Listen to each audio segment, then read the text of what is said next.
வேலூர் காட்பாடி அருகே பிரம்மாபுரம் பகுதியில் முடித்திருத்தும் நிலையம் வைத்துள்ள சுதாகர் மற்றும் அவரது அண்ணன் சிவக்குமாரின் வீடுகளில் மர்ம நபர்கள் அடுத்தடுத்து பெட்ரோல் குண்டு வீசிவிட்டு தப்பிச் சென்றனர்.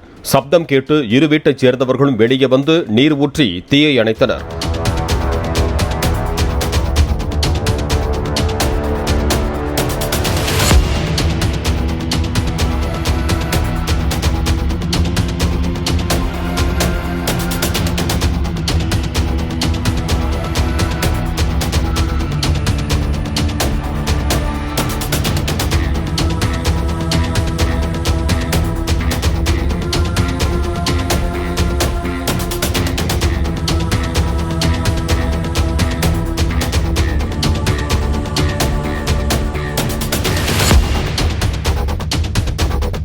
பிளே ஸ்டோர் மற்றும் ஆப் ஸ்டோரில் இருந்து பாலிமர் செயலியை QR கோடு மூலம் பதிவிறக்கம் செய்யுங்கள்.